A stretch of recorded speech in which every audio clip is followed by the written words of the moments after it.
എല്ലാവർക്കും നമസ്കാരം.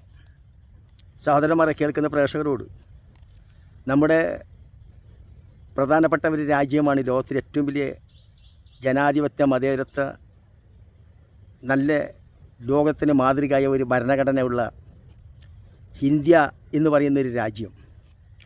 ആ രാജ്യത്തിൻ്റെ ഇതിനു മുൻകാലങ്ങളിൽ ഒരുപാട് കാലങ്ങൾ രാഷ്ട്രീയപരമായിട്ട് പല അഭിപ്രായ ഭിന്നതകൾ ഉണ്ടാവുമെങ്കിലും ഒരുപാട് കാലങ്ങൾ ഇന്ത്യ രാജ്യത്തിനെ ഭരിച്ചത് ഇന്ദിരാഗാന്ധിനെ പോലത്തെ, അതുപോലെ തന്നെ ഇന്ത്യ രാജ്യത്തിനെ നല്ലോണം സ്നേഹിക്കുന്ന വിദേശ രാഷ്ട്രങ്ങളൊക്കെ നല്ല സ്നേഹസൗഹാർദ്ദത്തോടു കൂടി കൂട്ടുപിടിച്ചുകൊണ്ട് ഇന്ത്യയെ കൂടാതെ കണ്ട് ലോകത്തിൽ മറ്റൊന്നും ചലിക്കാൻ പാടില്ല എന്നുള്ളൊരു ആശയമായിരുന്നു അവർക്ക്. വർഗീയപരമായിട്ടല്ല, അവരാശയം ഇന്ത്യ രാജ്യം ഏഷ്യ ഭൂഖണ്ഡത്തിൽ ഏറ്റവും നല്ല രാജ്യമായി നിലനിൽക്കണം. അതുപോലെ തന്നെ ഏഷ്യ ഭൂഖണ്ഡത്തിലുള്ള മിഡിൽ ഈസ്റ്റിലുള്ള എല്ലാ രാഷ്ട്രങ്ങളും ഇന്ത്യയെ ആശ്രയിക്കുന്നതും ആഗ്രഹിക്കുന്നതും ഒരു രാജ്യമായിരിക്കണം. സ്നേഹസൗഹാർദ്ദത്തോടു കൂടി ജീവിക്കുന്ന രാഷ്ട്രമായിരിക്കണം. നമ്മളെ സഹായ സഹകരണങ്ങൾ അവർക്കും കൊടുക്കണം, നമ്മൾ കയ്യിൽ നിന്ന് സംരക്ഷണം അവർക്ക് ചെയ്യണം എന്നൊക്കെ വിചാരിക്കുന്ന ഒരു രാഷ്ട്രമായിരുന്നു ഇന്ത്യ രാജ്യം. അത് 1948 ഇസ്രായേലിൻ്റെ പ്രശ്നം വന്നാലും 65 ശേഷം ശരിക്കും ഈ ഇന്ത്യ രാജ്യമാണ് ലോകത്തോട് പറഞ്ഞത് അവർ മനുഷ്യരല്ല എന്ന്. ഇസ്രായേലികൾ മനുഷ്യരല്ല എന്ന് പറഞ്ഞിട്ട് ലോകത്ത് ആകെ 2-3 രാഷ്ട്രങ്ങൾ മാത്രമേ നയതന്ത്ര ബന്ധമുണ്ടായുള്ളൂ. ഇന്ത്യക്കൊന്നും ബന്ധമുണ്ടായിരുന്നില്ല. അതൊക്കെ ഇപ്പോൾ അടുത്ത കാലത്ത് ആയതാണ്. ആ ഇന്ത്യയാണോ ഇന്ന് നമ്മുടെ ഇന്ത്യ? ഞാൻ എല്ലാം പൂർത്തീകരിച്ച് പറയാൻ ആഗ്രഹിക്കുന്നില്ല, കാരണം വെച്ചാൽ ഒരുപാട് നിങ്ങളും വീഡിയോ.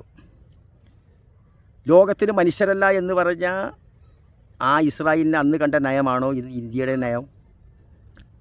ആ പലസ്തീനും അന്നത്തെ ഇന്ത്യയും ഇന്ന് ഇവിടെ നരേന്ദ്രമോദി 10 കൊല്ലത്തിന് ശേഷം വന്നതിന് ശേഷം നമ്മുടെ രാജ്യം എവിടെയുണ്ട്? ഇത് ഞാൻ പറയുന്നതിൻ്റെ കാരണം നമ്മുടെ രാജ്യത്തിൻ്റെ പുരോഗതി അറിയിക്കാനാണ്. നരേന്ദ്രമോദി വന്നതിന് ശേഷം നമ്മുടെ അയൽപ്പക്ക രാഷ്ട്രങ്ങൾ എങ്ങനെയാണ് ഉണ്ട് എന്നുള്ളത് നമ്മൾ സാധാരണ ഒരു പ്രാവശ്യം പറയുമ്പം ആരും സംഗതി മനസ്സിലാക്കാറില്ല.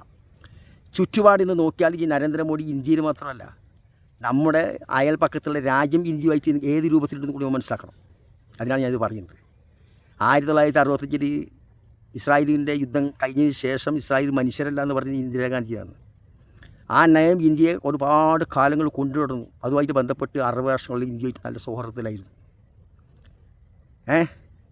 അപ്പം മോദി വന്ന് 10 കൊല്ലത്തിന് ശേഷം ഇന്ത്യ എന്തായി എന്നാണ് മനസ്സിലാക്കേണ്ടത്. 75 മറ്റോ അന്ന് ഗൾഫ് കൺട്രിക്ക് UAE സ്വാതന്ത്ര്യം കിട്ടുന്നു. ആ രാജ്യത്തിൽ സ്വാതന്ത്ര്യം കിട്ടിയപ്പോൾ ആദ്യം അവിടെ ഉപയോഗിച്ച കറൻസി ഇന്ത്യ രാജ്യത്തിൻ്റെ കറൻസിയാണ്. നമ്മളാ രാജ്യമായിട്ടുള്ള ബന്ധത്തിന് മനസ്സിലാക്കാനാണ് പറയുന്നത്. ലോകത്തിൽ വേറെ എത്രയോ രാഷ്ട്രങ്ങളുണ്ട്. എന്തുകൊണ്ട് ഇന്ത്യ രാജ്യത്തിൻ്റെ കറൻസി അവർ ഉപയോഗിക്കാൻ കാരണം? ഈ രാജ്യം ആയിരക്കണക്കിന് കൊല്ലത്തിൻ്റെ ബന്ധമുണ്ട് ഈ ഗൾഫ് കൺട്രിയായിട്ട്. മനസ്സിലാക്കണം, അവിടെ ആരും മതം നോക്കിയിട്ടില്ല. ഇന്ത്യയൊന്നും ഗൾഫ് കൺട്രിയിൽ മതം നോക്കിയിട്ടില്ല. അങ്ങനെ തുടർന്നു പോകുന്ന രാജ്യമായിരുന്നു. 70-ന് ശേഷം ഇന്ത്യൻ്റെ പൈസ ആദ്യം ഉപയോഗിച്ച രാജ്യമാണ് അവർക്ക് സ്വാതന്ത്ര്യം കിട്ടിയപ്പോൾ. ഇന്ദിരാഗാന്ധി മരണപ്പെട്ട സന്ദർഭത്തിൽ യാസർ അറഫാത്ത് പറഞ്ഞത് ഇന്നാ ലില്ലാഹി വ ഇന്നാ ഇലൈഹി റാജിഊൻ. കാരണം മുസ്ലിങ്ങൾ വെച്ചിട്ട് നമ്മൾ സാധാരണ അങ്ങനെ പറയാറുള്ളൂ. അതുകൊണ്ട് മറ്റവർക്ക് പറയേണ്ടതല്ല പറയുന്ന അവസ്ഥ. നമ്മളൊരു വാചകം അങ്ങനെ മുസ്ലിങ്ങൾ. യാസർ അറഫാത്തിനോട് അങ്ങനെ ചോദിച്ച സമയത്ത് പറഞ്ഞു തരുമോ മറുപടി? യാസർ അറഫാത്ത്, എൻ്റെ ഇന്ദിരാഗാന്ധി അല്ലാതെ എൻ്റെ പെങ്ങൾ മരിച്ചു. ആ പലസ്തീൻ്റെ ഇന്നത്തെ ഇന്ത്യയുടെ ബന്ധം എന്ത് നിങ്ങൾ ചിന്തിക്കണം. ആ പലസ്തീനികളെ ആക്രമിക്കുമ്പോഴാണ് ഫസ്റ്റിൽ തന്നെ നമ്മളെ നരേന്ദ്രമോദി പറഞ്ഞത് നിങ്ങളൊക്കെ ഞമ്മുണ്ട്. എന്നിട്ടിപ്പോൾ ലാസ്റ്റ് ഘട്ടത്തിൽ എന്താക്കി അറിയോ? ആയുധം പോലും കയറ്റി അയച്ചു ആ രാജ്യത്തിൽ. അതിൻ്റെ ഇടയിൽ കുറേ പ്രാവശ്യം യൂണിലൊക്കെ വോട്ട് ചെയ്തു. പക്ഷേ അതൊക്കെ ഒരു തന്ത്രം മാത്രമായിരുന്നു ഇന്ത്യയുടെ നിന്ന് വിദേശ രാഷ്ട്രങ്ങളോട് ഗൾഫ് കൺട്രികളോട് പറയിപ്പിച്ചു ഇന്ത്യ ഗവൺമെൻറ്. ഈ നരേന്ദ്രമോദി ആയുധം കയറ്റി അയച്ചിട്ട് സ്പെയിൻ തടഞ്ഞു വെച്ചിട്ട് കപ്പൽ അവിടെ തടവില്ല എന്നുള്ളത്. ഇപ്പോൾ ഇന്ത്യ ആയുധം കയറ്റി വെച്ചതിന് പലസ്തീനികളെ കൊല്ലാൻ വേണ്ടിയിട്ട് ആയുധം കൊടുത്ത് വെച്ചത്. മുൻകാലങ്ങളുണ്ടായി ഇന്ത്യൻ്റെ നയം എവിടെ പോയി? അത് മാത്രമല്ല, നമ്മുടെ അയൽപ്പക്ക രാജ്യങ്ങൾ ബംഗ്ലാദേശിന് സ്വാതന്ത്ര്യം ഉണ്ടാക്കി കൊടുത്തത് ഇന്ത്യയാണ്. ആ ഇന്ത്യയോട് ബംഗ്ലാദേശിൻ്റെ ഇന്നത്തെ നയമെന്ന് നിങ്ങൾക്കറിയോ? നമ്മളോട് മിണ്ടല്ലേ ഇപ്പോൾ നേരെ. അയൽപക്കമായ പാകിസ്ഥാൻ എപ്പോഴും വരഞ്ഞുകൊണ്ടുണ്ട്, അത് വേറെ വകുപ്പ്. ശ്രീലങ്കയോ എല്ലാ സഹായം ചെയ്ത് രാജീവ് ഗാന്ധി പോലും കൊല ചെയ്യപ്പെടുന്നതിൽ പോലും അത്രയും വലിയ അടുപ്പുണ്ടായ രാജ്യമായിരുന്നു ശ്രീലങ്ക. ആ ശ്രീലങ്കയിൽ ഇന്ന് ഈ ചൈന താവളം നടന്നു. എവിടെ ഇന്ത്യ? എവിടെ നരേന്ദ്രമോദിയുടെ പവർ? ശ്രീലങ്ക ചൈനനെ കയറ്റിയിട്ട് അവിടെ അവരെ താവളം തുടങ്ങി, അവർ ഈ സീപോർട്ടൊക്കെ ഉണ്ടാക്കുന്നുണ്ട്, അവിടെ എല്ലാ വികസനം നടത്തുന്നുണ്ട്. എവിടെ ഇന്ത്യ? അതുപോലെ തന്നെ അടുത്തൊരു രാജ്യമുണ്ട്, ഹിന്ദു രാഷ്ട്രമാക്കാൻ വേണ്ടി 200 കൊല്ലം പരിശ്രമിച്ച രാജ്യം, ചെറിയൊരു രാജ്യം. ആ രാജ്യത്തിലും ചൈന കയറിയിട്ട് അവിടെ വികസനം ഉണ്ടാക്കുന്നുണ്ട്. എവിടെ ഇന്ത്യ? നരേന്ദ്രമോദി എല്ലാവരും കെട്ടിപ്പിടിക്കുന്നതെന്ന് പറഞ്ഞില്ലേ, എവിടെ ഇന്ത്യ? ചിന്തിക്കേണ്ടത്.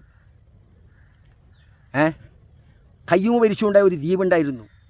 ആ ദ്വീപിൽ നിന്ന് നരേന്ദ്രമോദി ഇപ്പോൾ ഉള്ള സന്ദർഭത്ത് പറഞ്ഞ് നിങ്ങളെ പട്ടാളത്തിനൊക്കെ എടുത്തിട്ട് പോയിക്കൊള്ളേണ്ട സ്ഥലം കാര്യമാക്കുമെന്ന്. എവിടെ നമ്മളെ അയൽപ്പക്ക രാജ്യം?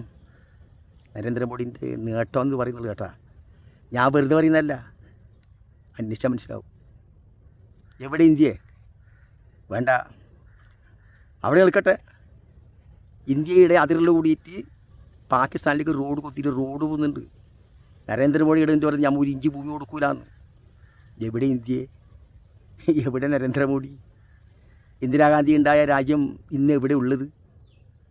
അവിടെ നിൽക്കട്ടെ. അതും ഞാനിത് കുറച്ച് പറയുന്നതിൻ്റെ കാരണം വെച്ചെങ്കിൽ എല്ലാം തെളിയിച്ച് പറയുമ്പോൾ ഇത് ഒരുപാട് നമുക്ക് വീഡിയോ നീളും. അവിടെ നിൽക്കട്ടെ. ലോകത്ത് UN-ൽ ലോകത്തിൽ ഏറ്റവും കൂടുതൽ ബഹുമതി വെക്കുന്നൊരു അവാർഡായിരുന്നു ഗൾഫ് കൺട്രി, അറബ് രാഷ്ട്രങ്ങൾ കൊടുക്കുന്ന ബഹുമതി, ഒരു അവാർഡ്. അത് കൊടുത്തിട്ടാണ് നരേന്ദ്രമോദിനെ ഇന്ത്യയിലെല്ലാവരും വർഗീയവാദികളെന്ന് പറയുമ്പോഴും ആ അറബ് രാഷ്ട്രങ്ങൾ മാലയിട്ട് സ്വീകരിച്ചത്. ആ രാഷ്ട്രത്തിന് ഇന്ന് എന്ത് ബന്ധമുള്ളത് ഞാൻ പിന്നീട് പറയാം. ഇന്ന് ആ രാഷ്ട്രത്തിന് എങ്ങനെയാണ് നരേന്ദ്രമോദി മുസ്ലിം രാഷ്ട്രത്തിനെ സ്നേഹിച്ചത്? ഇവിടെ വർഗീയം പറഞ്ഞിട്ട് ഞാനൊരു യഥാർത്ഥ വർഗീയവാദി എന്ന് ലോകത്തിൽ തെളിയിച്ചിട്ടാണ് പുറമെ സൗഹൃദം കാണിച്ചതെന്നാണ് യാഥാർത്ഥ്യം. അവരങ്ങനെയല്ലേ ഇപ്പോൾ ചിന്തിച്ചത്. ഈ ഇന്ത്യൻ്റെ ബഹുമതി ഇന്ത്യൻ്റെ ജനങ്ങൾക്ക് കൊടുത്ത ബഹുമതിയായിരുന്നത്. പക്ഷേ നരേന്ദ്രമോദി ചെയ്തതോ?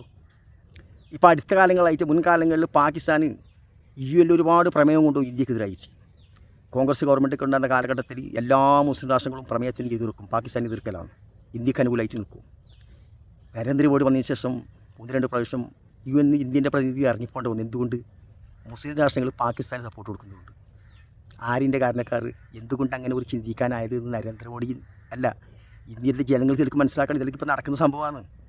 വേണ്ട, ഇന്ത്യ രാജ്യത്തിൻ്റെ കറൻസി ഉപയോഗിച്ച ഇന്ത്യൻ്റെ പ്രധാനമന്ത്രി മരിച്ച സന്ദർഭത്തിൽ എൻ്റെ പെങ്ങൾ മരിച്ചു എന്ന് പറഞ്ഞാൽ ആ പലസ്തീനിൽ നിന്ന് നടക്കുന്ന യുദ്ധമായിട്ട് ബന്ധപ്പെട്ടിട്ട് ഈ ഗൾഫ് കൺട്രി മൊത്തം ബന്ധമുണ്ടായിരുന്നുള്ള ഇന്ത്യ രാജ്യത്തിന് എന്തുകൊണ്ട് ഇന്ന് ഈ ഇസ്രായേലുമായിട്ടുള്ള ബന്ധപ്പെടുന്ന യുദ്ധത്തിൽ ഒരു കാര്യങ്ങളും ഇന്ത്യയോട് പറഞ്ഞിട്ട് അവർ ചെയ്യിപ്പിക്കാതെ ഖത്തറിനെയും മറ്റ് ചിരി പോലത്തെ രാജ്യങ്ങളിൽ ചെറിയ രാഷ്ട്രങ്ങളെ ഏൽപ്പിച്ചിട്ട് സംഭാഷണം നടത്താനായിക്കൊന്നും ഏറ്റവും റോൾ വേണ്ടതായിരിക്കുകയാണ് ഈ ഇന്ത്യക്കല്ലേ. ഈ ഗൾഫ് കൺട്രി ഏറ്റവും കൂടുതൽ സ്നേഹിച്ചിരുന്നത് ഈ ഇന്ത്യ രാജ്യത്തിനല്ലേ. എന്തുകൊണ്ട് ഏതെങ്കിലും ഒരാൾ ഇന്ത്യ ഇടപെടണം, ഇന്ത്യ സംഭാഷണം ചെയ്യണം, ഇന്ത്യ വരണം, ഇന്ത്യ ഞങ്ങളെ സഹായിക്കണം, സഹകരിക്കണം, രക്ഷപ്പെടുത്തുള്ളൂ എന്ന് പറയാത്തത്? കാരണം നരേന്ദ്രമോദി ഒരുപാട് നാളുകളായിട്ട് വർഗീയം മാത്രം പറഞ്ഞു കിടക്കുമ്പോൾ ശരിക്കും മനസ്സിലായവർക്കൊക്കെ മുസ്ലിങ്ങളെ ഇവർക്ക് കണ്ടുകൂടാ, അല്ലെങ്കിൽ മുസ്ലിങ്ങളെ ആരെല്ലാം ആക്ഷേപിക്കുന്ന അവരെ ആരെയും എതിർക്കുന്ന ഒരു പ്രവണതയും നരേന്ദ്രമോദിൻ്റെ ഭാഗത്ത് ഉണ്ടായിട്ടില്ല. അതാണ് എൻ്റെ യാഥാർത്ഥ്യം. അവർക്ക് മനസ്സിലായി വർഗീയ ചിന്താഗതി തന്നെ അവരിലും വന്നു. എന്തുകൊണ്ട് ഇന്ത്യനെ അവർ വിളിക്കുന്നില്ല? ഒമാനിൽ സൈനിക താവളം തുറന്ന് ചൈന, റഷ്യ,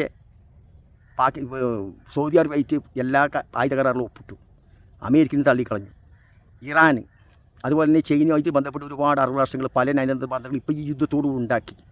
എവിടെ ഇന്ത്യൻ്റെ റോള്? എന്തുകൊണ്ട് ഇതിങ്ങനെ നമ്മൾ ഒറ്റപ്പെടാനുള്ള കാരണം നിങ്ങൾ ആരെങ്കിലും ഒന്ന് ചിന്തിച്ച് നോക്കിയാൽ ഈ യുദ്ധമായിട്ട് നടക്കുന്ന സന്ദർഭത്തിൽ എന്തെങ്കിലും ഒന്ന് ഇന്ത്യയോട് ആരെങ്കിലും പറയുന്നുണ്ടോ എന്ന്? കാരണം അവർ പറയാണ്ടിരുന്നത് മുന്നേ തന്നെ അവർ മനസ്സിലാക്കിയത്, ആദ്യം അവിടെ ഇസ്രായേൽ ഒരു അറ്റാക്ക് ഉണ്ടായ സന്ദർഭത്തിൽ ഇന്ത്യ അവർക്ക് സഹകരിച്ചത് മുതൽ അവർ ശരിക്കും ഇന്ത്യനെ നിരീക്ഷിക്കുകയാണ്. പക്ഷേ അവരെ മനസ്സിൻ്റെ സംശയം പോലെ തന്നെ അവസാനം വന്നെത്തിയെന്നറിയോ? ഇപ്പം ലാസ്റ്റ് ഘട്ടത്തിൽ അമേരിക്ക ആയുധം കൊടുക്കൂല എന്ന് പറഞ്ഞതിന് ശേഷം ഇന്ത്യ രാജ്യത്ത് നിന്ന് കപ്പലിൽ ആയുധം കയറ്റി അയച്ചിട്ട് സ്പെയിൻ പിടിച്ചിട്ട് ഇവിടെ തടവിൽ വെച്ചു കപ്പൽ. അപ്പോൾ അവർക്ക് ശരിക്കും മനസ്സിലാകുന്നത് ഇപ്പോൾ ഇന്ത്യ രാജ്യം നമ്മൾക്കെതിരെയെന്ന്. ഇതാര് പറയിപ്പിച്ചു, ആര് ചിന്തിപ്പിച്ചു? ഞാൻ ഈ പറഞ്ഞ ഈ അയൽ രാഷ്ട്രങ്ങളുടെ എല്ലാ നേട്ടം ഈ പറഞ്ഞ കഥകളൊക്കെ ഉണ്ടല്ലോ, ഏതെങ്കിലും ഒന്ന് ഞാൻ പറഞ്ഞത് വെറുതെ ഉണ്ടെന്ന് നോക്കണം നിങ്ങൾ. എല്ലാം ഇപ്പോൾ നടക്കുന്നതല്ലേ, ഇപ്പോൾ നടന്നിട്ടുള്ളതല്ലേ എന്ന്. എന്തുകൊണ്ട് ആരെത്തിച്ചത്? റോഡിൽ നിന്നിട്ട് വർഗീയം പറഞ്ഞിട്ട് നാടിനെ കുട്ടിച്ചോറാക്കി നരേന്ദ്രമോദി എത്തിച്ചതാണ്. അത് തന്നെയാണ് ഇന്നവർ അനുഭവിക്കുന്ന ഈ മൂന്നാമത്തെ ഘട്ടത്തിലേക്ക് ഭരണത്തിലേക്ക് വരാൻ വേണ്ടി ഇന്ന് അനുഭവിക്കുന്ന ത്യാഗം അത് തന്നെയാണ് ഇവർ ചെയ്തതിൻ്റെ ശിക്ഷ ഇന്ന് അനുഭവിക്കുന്നുള്ളത്. എന്തുകൊണ്ട് ഗൾഫ് കണ്ടിരിക്കുന്നു ഇന്നിപ്പം ഈ ഇസ്രായേലിലുള്ള ബന്ധത്തിൽ യുദ്ധത്തിൽ നിന്നും ഈ ഇന്ത്യയോടൊന്നും പറയാണ്ടിരിക്കുന്നതിൻ്റെ കാരണം ഇത് തന്നെയാണ്. അവരൊക്കെ മനസ്സിലാക്കി മുസ്ലിം എന്ന് പറയുന്ന രാഷ്ട്രത്തിനും മുസ്ലിങ്ങൾ എന്ന് പറയുന്ന വ്യക്തികൾക്കൊക്കെ നരേന്ദ്രമോദി എതിരി എന്ന് അവർ ചിന്തിച്ചു പോയി. തുറന്ന് വർഗീയം പറഞ്ഞിട്ട് പോലും അവർ വർഗീയം കാണിക്കാതെ ഇന്ത്യൻ സമൂഹത്തിനും ഹിന്ദുക്കൾക്ക് അമ്പലം കെട്ടാൻ സ്ഥലം കൊടുത്തിട്ട് പോലും അതിനുശേഷം നമ്മുടെ ഇന്ത്യൻ പ്രധാനമന്ത്രി പറഞ്ഞത് റോട്ടിൽ നിന്നിട്ട് മുസ്ലിങ്ങൾക്കെതിരെയുള്ള വാക്ക്. ഇന്ന് ലോക ചക്രം എങ്ങനെ തിരിയുന്നു എന്ന് നമ്മൾ മനസ്സിലാക്കണം. ആ മനസ്സിലാക്കൽ തന്നെയാണ് ഇന്നത്തെ ഇന്ത്യൻ ജനത ഈ ഇലക്ഷനിൽ നരേന്ദ്രമോദി ഈ രൂപത്തിലാക്കിയത്.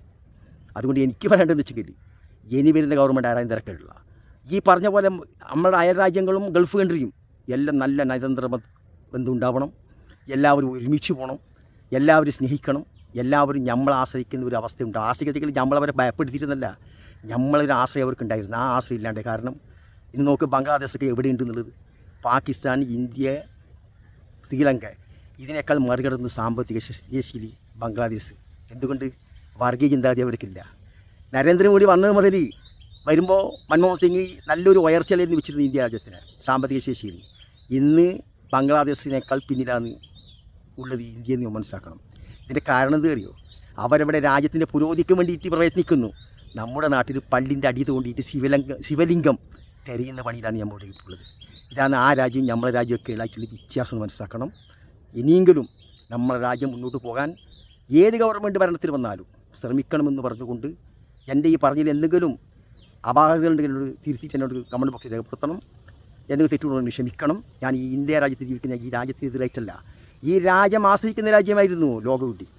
മനസ്സിലായില്ലേ? അഫ്ഗാനിസ്ഥാൻ പോലത്തെ രാഷ്ട്രം, അഫ്ഗാനിലെല്ലാം അണക്കെട്ടും അതും ഇതും യൂണിവേഴ്സിറ്റിക്ക് ഇന്ദിരാഗാന്ധി ഉണ്ടാക്കി കൊടുത്തിട്ട് സൗഹൃദം ഉണ്ടാക്കിയിട്ട്, അതുപോലെ തന്നെ ഈ ചൈനയുമായിട്ട് ബന്ധപ്പെട്ട പല കാര്യങ്ങളും അവിടെ ഇവിടെ മുറിയില്ലാതെ മാതിരി വളരെ സൗഹാർദ്ദത്തിൽ പോകുന്ന അന്തരീക്ഷമായിരുന്നു. ഇന്ന് ഇന്ത്യൻ അതിർത്തിയിൽ പോലും ചൈന ആയുധം കൊണ്ട് ഇറക്കിയിട്ട് ഇന്ത്യൻ്റെ രാജ്യം പൊട്ടിച്ചിറക്കിയിട്ട് അവിടെ കെട്ടിടമുണ്ടാക്കിയിട്ട് അവർ താമസിക്കുന്ന അവസ്ഥയിൽ നിൽക്കുന്നത്. എന്നിട്ട് പോലും നമ്മളെ നരേന്ദ്രമോദി അമിത്ഷാവും ചെയ്ത് ഇവിടെ വർഗീയം പ്രചരിപ്പിക്കാനും ഈ രാജ്യത്തിലെ ജനങ്ങളെ തമ്മിലടിപ്പിക്കാനും ഭിന്നിപ്പിക്കാനും. അതുകൊണ്ട് വരുന്ന ഗവൺമെൻറ് കൂടെ ആരായും തിരക്കുള്ള എല്ലാവരുമായിട്ട് സൗഹാർദ്ദത്തിൽ പോകുന്ന ഒരു അന്തരീക്ഷം ഉണ്ടാക്കണമെന്ന് പറഞ്ഞുകൊണ്ട് അടുത്ത വീട് കാണുന്നവർക്ക് എല്ലാവർക്കും ജയ് ഹിന്ദ്. നമ്മുടെ രാജ്യം രക്ഷപ്പെടട്ടെ.